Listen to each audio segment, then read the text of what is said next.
Good evening, Cox. We're here to cover Risen Emperor. Yeah.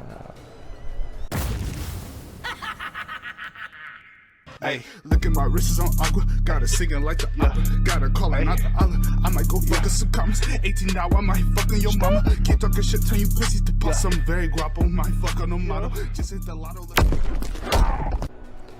Okay, yeah. Risen Emperor guide. Here, now, let's go. Basics! So, the 3 moves you gain, obviously. This shit. Oh, sorry. This shit. Fuck! And this shit. All 3 are honestly not bad moves, except maybe this. But I'll get into it.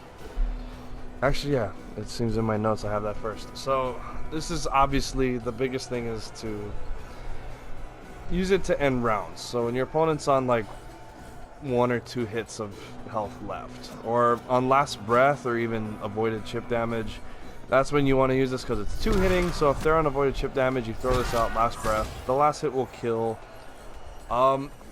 Unless it's Jackie. Actually, yeah, you know what? Don't even use it.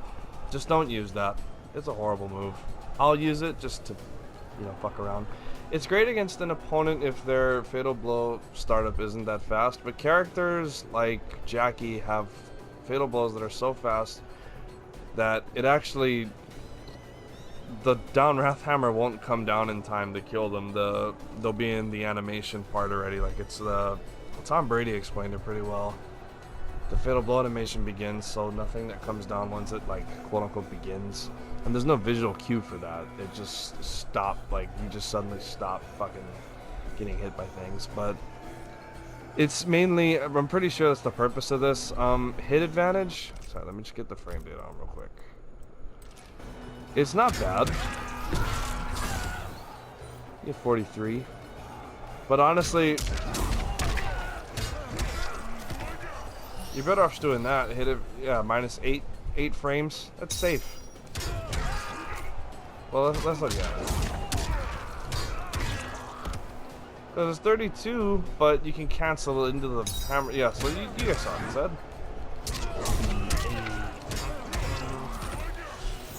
10 frames. Either way, it's more than, because this at most gives you 46. Yeah, at most you get 46. And this is 66, so at the very best, you're getting minus 20 out of that, and it's just not good. You're better off just canceling into it, or doing it with that if you want to get frame advantage. That gives you slightly less hit advantage, but your opponent's fucking full screen. So against characters like Setri and Agiris, obviously you're probably still fucked, but there's better options. Don't even use it for hit advantage. That is something you're going to use mainly to end a round. You can use it to check a really patient opponent mid-match, like in a casual or something, because, like, obviously, you know, you're going to be doing this and this shit, and, I mean, sorry, this shit, and this shit, and this shit. You know what I mean? This shit. Oh, that doesn't reach. That's right. But, yeah, like, so, I mean, I guess if you really want to, just check an opponent. You can do something like that. If you want to commit to the 4-3-4, but you don't want to make a death guess, like the throw or shoulder, you can just, you might eat it down too. You probably will eat it down too, but I mean, that's 14% versus a down 2 crushing blow or a flat out punish off of minus 20.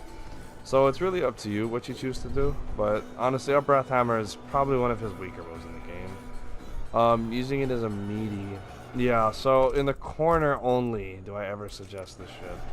But if you have an opponent that likes to wake up a lot, and they're pretty low on health, or if you know they're going to delay, like I do it off stuff like that, and you can actually use it to slightly set up. It's not super plus or anything. It's +1, I believe. Let me have my opponent block. Auto, yep.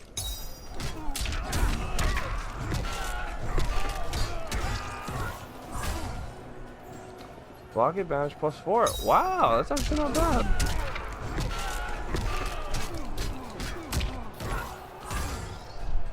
+2. I wonder if maybe it's just the earlier you do it. Oops, sorry.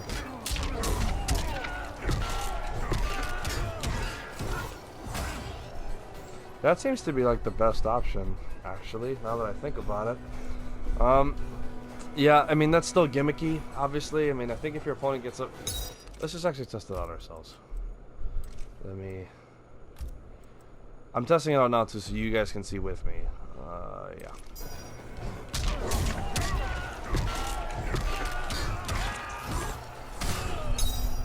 Because I don't think you'll have enough time to get up and down too. Yeah, you can't down too.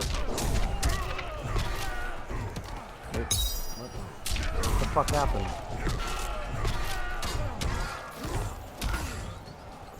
Oh, okay.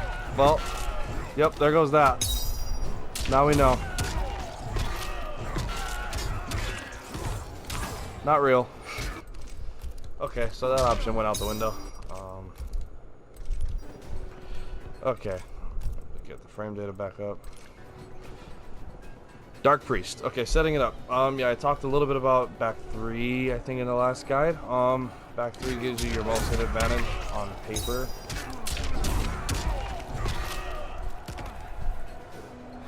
Yeah, you're -3 if you do it right after that. However, you are losing out, and yeah.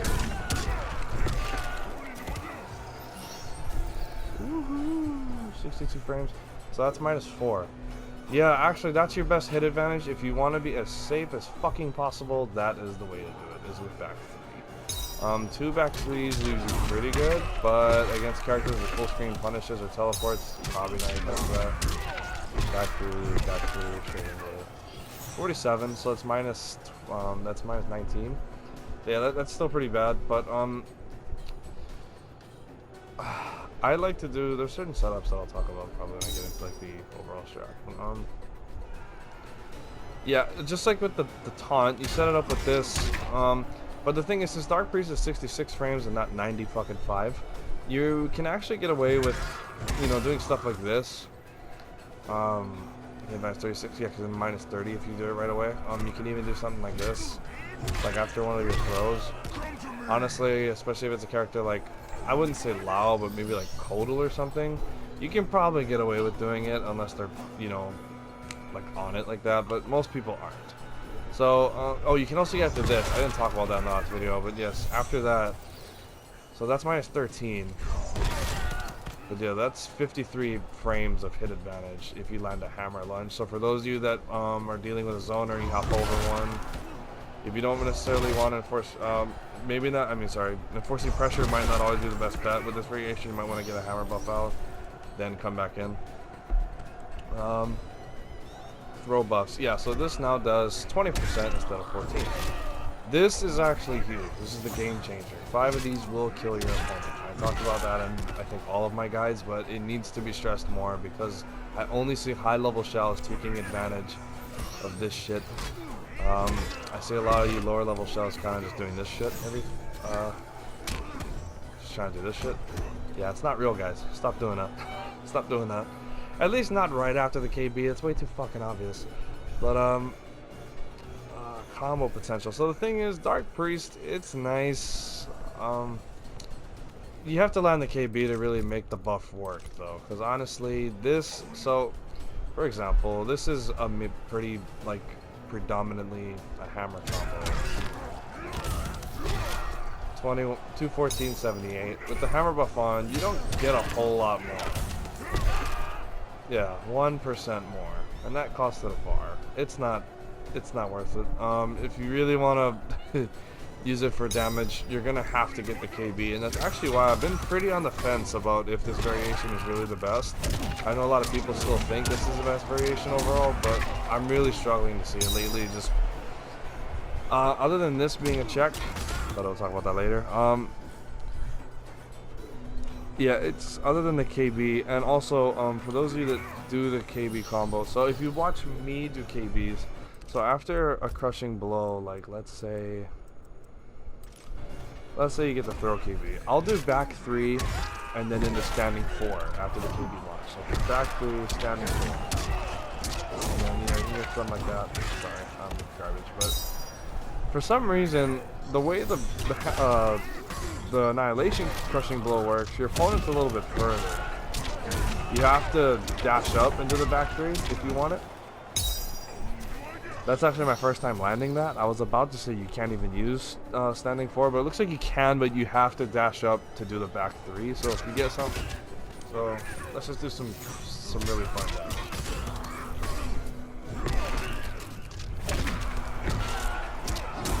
There you go.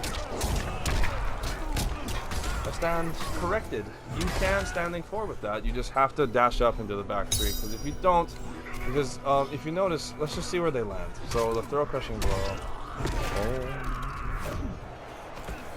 Here. That's the distance they finish at. It's about. So just, I'm trying to just see if there's a landmark I can line up Kunlao with. So he's kind of so right where his knee is, like right to the left of his front knee, there's a little board in the background. He's about at that point on the board. Now if we use something like this,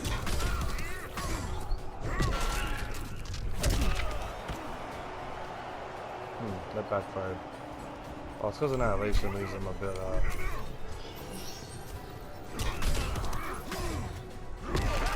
okay, that pushed him back a little bit there. Okay, so for some reason, it doesn't seem like it actually seems like it leads him closer, but for some reason in practice, when I do the Annihilation Crushing Blow, and I try to go into back 3 like I usually do, like I go usually right into it, but it whiffs. If you go right into back 3 without dashing, it whiffs. So with the Annihilation Crushing Blow, you have to do a dash up back 3 if you're going to go for the standing 4. That was a slight dash up. I guess you can slight dash up, so you don't necessarily have to do a massive dash up, but a thorough one is like a deep dash up is good too. It seems to work either way. That's nice to know.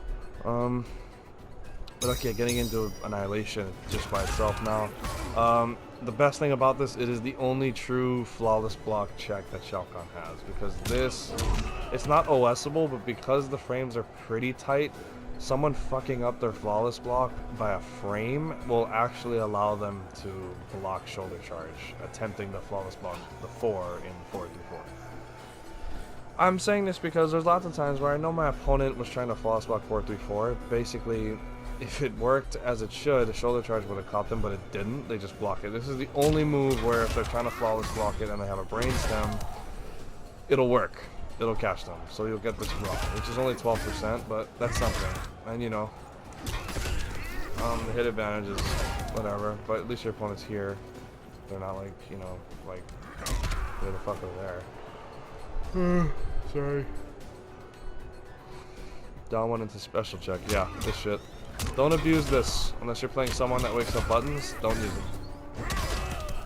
That's what I mainly use it for. If I know somebody likes to short delay or long delay wake up wake up buttons, I will literally just keep walking, and the right when I see them move up, just. And then there's also the only true check off down one, because down one shoulder is not real. You can interrupt it. Let me see if I can.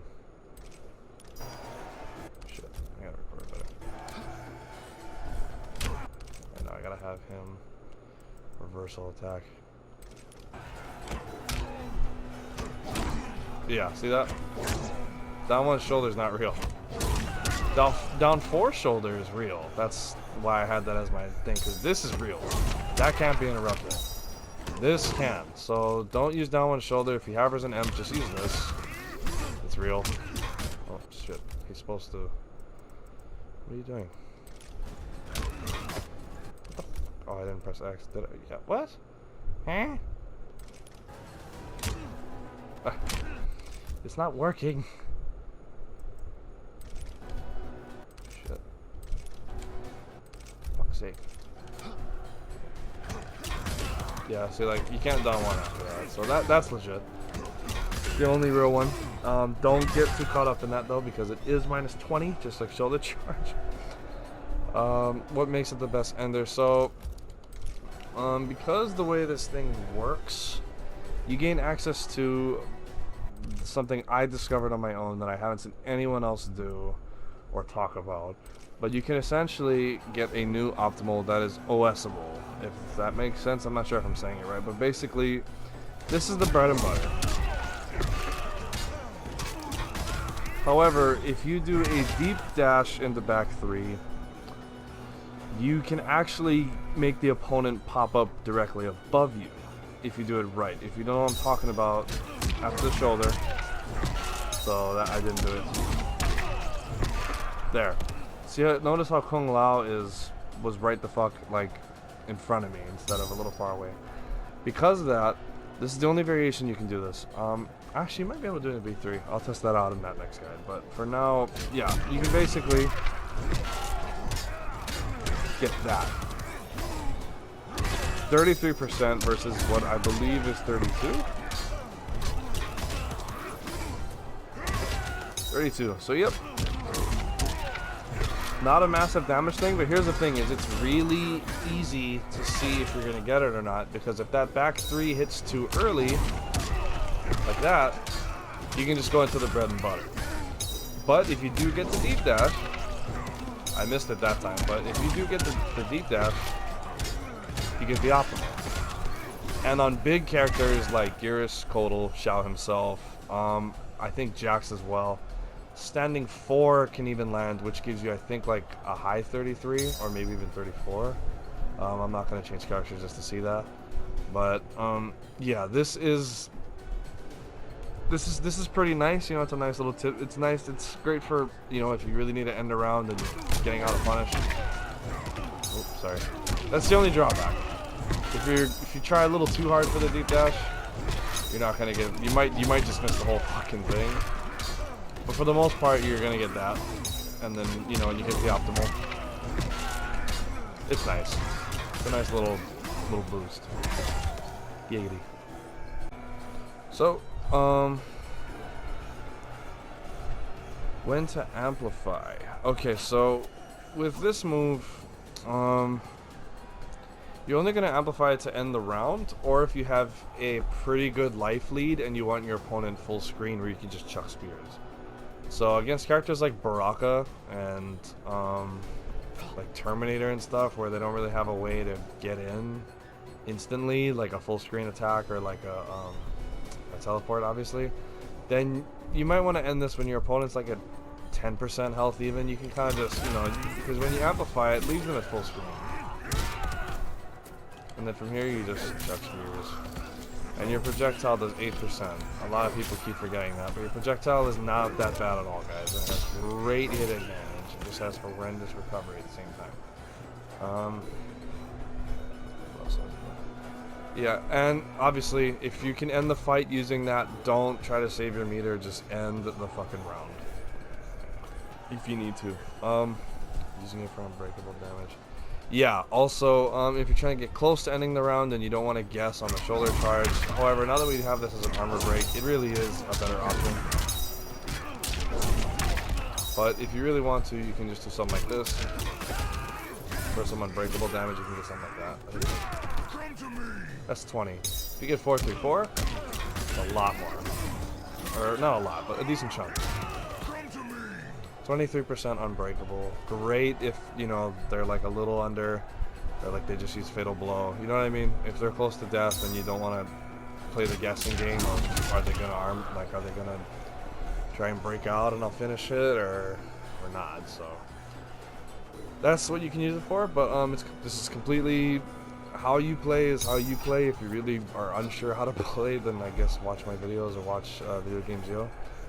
But that's basically what you would use in terms of the amplification. That's when you would use it. Okay, now the overall strategy. This is the well-rounded variation in my opinion. It doesn't have any glaring weaknesses other than whatever Shao has universally. Like it can pressure pretty well. It gets honestly the best damage if you get the throw crushing blowout with the hammer buff on. This does the most damage of all 3 variations if you land that. So it's situational, but still. So like if you get the let's just look at the combo difference real quick. Let me get the crushing blows on. Yeah, easy crushing blow. Okay, yeah, we still got it. So let me just show you the difference. So if we get something like this, the standard.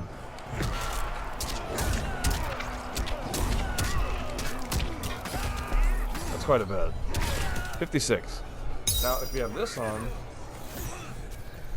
nope, that's a back throw. Dipshit. see what we get. I'm sure I've done this button before too, but I think that's 60. Yeah, you get 60. It's not a massive jump. Actually, yeah, it actually kind of is. It's 4%. But yeah, because you get that 4% and it doesn't scale. This is 270 instead of 230. And if you get it like off a flawless block, obviously you get even more damage. Let me just have Lao wake up 2 or some shit. They never do. They only do flip kick because flip kick also serves to attack neutral jumps. So I've never seen a Lao down 2. Wake up 2. But let's. Yeah, I've never seen him up 2 before. I didn't even know he took his hat off for that. Oh, wait, I need a cross walk. Oh, good. Okay, let's get that little extra 4.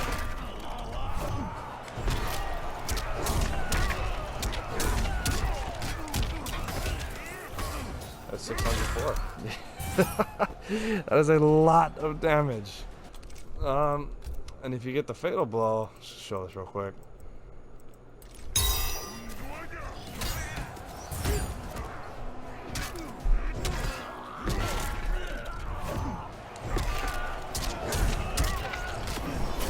Yep. You get something like that. Oh, you're getting a lot, buddy boy. Your opponent needs to just pray to the fucking Lord that they never do by this. 66% combo. And that's not that hard to do. It's not even optimal. You can actually get like a lot more than that. But yeah, so that's the damage potential.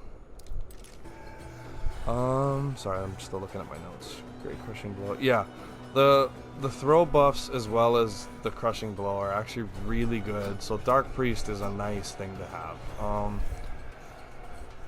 Yeah, the damage buff with the Dark Priest. Yeah, only for throws. I'm pretty sure that's what I meant. Because, yeah, as you saw, the attacks, it doesn't do shit. Let's just actually look at it. So what does this do by itself? 3. With this, I think it is 33. Yeah. 0.3% more? Fuck off. Where I think it fits, it's technically the best variation overall on paper. Just because it's the most well-rounded. I think it's the best well-rounded variation. It doesn't have any. I think it just has the most tools. Like, I feel like this variation is the one that just has a little more to work with compared to the other 2. But it's not necessarily the best. I thought it was, but now that I've played all 3 a little bit more post-patch and learning more shit and playing more high level, I'm honestly saying that this variation might not. It's not necessarily the worst by any means, but it's. I don't think it's the best anymore. But okay, that was my God and Risen Emperor. I really hope you guys liked it. Realm Destroyer is on the way. I have the notes ready. I just gotta record. I'll probably do it in the morning when you guys are watching this video, because I'm recording this at night, right before I get paid. So I was in a good mood. I realize I haven't been too active, and I know there was a massive fucking gap between True Kahn and this one, but. Bear with me, guys. I work full time. I'm trying to get in shape. I love being with my family. I'm trying to spend more time with them and stuff, especially around this time. I'm a big holiday guy. So, but in case I don't get to the Realm Destroyer guide, have a nice spooky season. I'll definitely get the Realm Destroyer before Thanksgiving or whatever. You guys should be watching this tomorrow, but we'll see. But okay.